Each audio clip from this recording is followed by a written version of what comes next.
এই মুসলমান, আপনি কি মারা যাবেন না এক সময়? যাবেন না? হয়তোবা কোনো গরমকালে আপনি মারা যাবেন, অথবা বর্ষাকালে মারা যাবেন। যেদিন আপনি মারা যাবেন, রূহটা যখন কবজ হবে, দেখবেন অনেক মানুষ ফেল ফেলায় তাকায় থাকে, কথা বলতে পারে না। আপনি মনে করেন যে তার এখন পিপাসা লাগছে, কারণ রূহ কবজ শুরু হয়ে গেছে ভিতরে।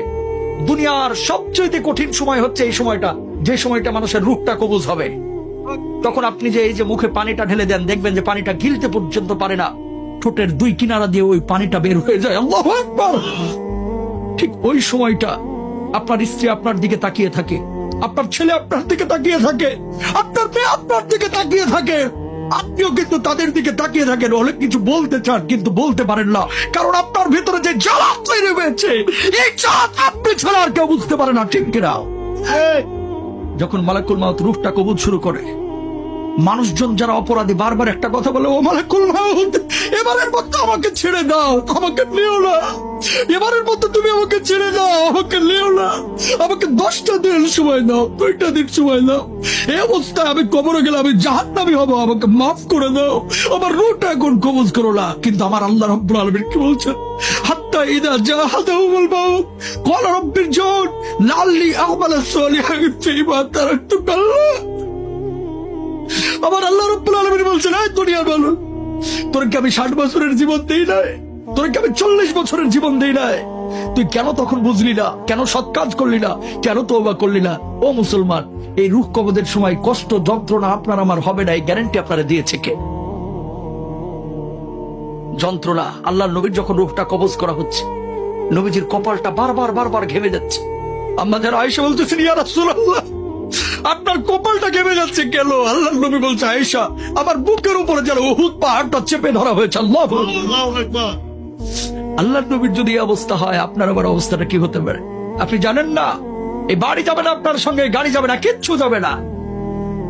আপনি মারা যাবেন, ব্লেড দিয়ে আপনার জামা কাপড়গুলো কেটে খাটিয়ার উপরে আপনাকে রেখে, সন্তান সন্ততি বা আত্মীয় স্বজন বন্ধু বান্ধব ঘর থেকে লাশটা বাইর করে ওই বারান্দায় রেখে দেবে, অথবা উঠানে রেখে দেবে। আপনার নাম ছিল আব্দুল কুদ্দুস, আব্দুর রহিম, সালমা, সাদমান, কত ভালো ভালো নাম। এখন কেউ আপনাকে নাম ধরে ডাকবে না, এখন আপনার নাম হয়ে গেছে লাশ। আপনার নাম কি? ওই মুয়াজ্জিন সাহেব মায়ের কাছে ঘোষণা দিবে, সেদিন আপনার নামের শুরুতে একটা ডিগ্রি লেগে যাবে, ডিগ্রি। সেদিন আপনাকে আর বলবেন আব্দুস সালাম সাহেব দুনিয়া থেকে বিদায় নিয়েছে, বরং বলবে মরহুম আব্দুস সামাদ আজকে দুনিয়া থেকে বিদায় নিয়েছে। ও মুসলমান, খাটিয়া যখন নিয়ে যাবে, সন্তানগুলোকে বলবে, ও সন্তান, তোর জন্য কি আমি বাড়ি করেছি না? তোর জন্য কি আমি 30 বছর 60 বছর কষ্ট করেছি না? ও প্রাণের সন্তান, খবরদার আমারে কবরে একা রাখিস না, একা রাখিস না, একা রাখিস না। ওই সন্তানগুলো কবরের মধ্যে নামবে, বাবাকে যখন শুইয়ে দিবে, সন্তানগুলো একচল করে যখন উঠে যাবে, বাবা বলবে, ও সন্তান, তোর জন্য আমার জীবনের 30টা বছর শেষ করে দিয়েছি, ও সন্তান প্লিজ আমার একা রেখে যাস না, আমি থাকতে পারবো না, আমি থাকতে পারবো না। একজন একজন করে উঠে যাবে। বাঁশগুলো যখন কবরের উপরে দেওয়া হবে, আপনি আকাশের দিকে তাকিয়ে থাকবেন কিন্তু কথা বলতে পারবেন না। বুক ফাটা আর্তনাদ, কলিজা ফাটা কান্না। সেদিন আপনি কাঁদবেন কিন্তু কেউ শুনবে না। সন্তান একজন একজন করে উঠে যাবে। বাঁশগুলো যখন একটার পর একটা দেওয়া হবে, একটু আলো কবরের মধ্যে ঢুকবে, আপনি চিৎকার করবেন, ও সন্তান প্লিজ আমাকে রেখে যাস না, আমি অন্ধকার বড় ভয় পাই, আমি অন্ধকার বড় ভয় পাই রে, এইভাবে আমাকে রাখিস না। কিন্তু সন্তান শুনবে না, উঠে যাবে। এই যে বাঁশগুলো যখন পুরোটাই দিয়ে দিল, একটু আলো ঢুকতেছিল, এখন আলোটাও নাই। বাঁশের উপরে চাটাই দেওয়া হলো, এখন ঘুটঘুটে অন্ধকার। পাশ দিয়ে যদি একটা সাপও হেঁটে যায়, আপনি টের পাবেন না, এমন অন্ধকার।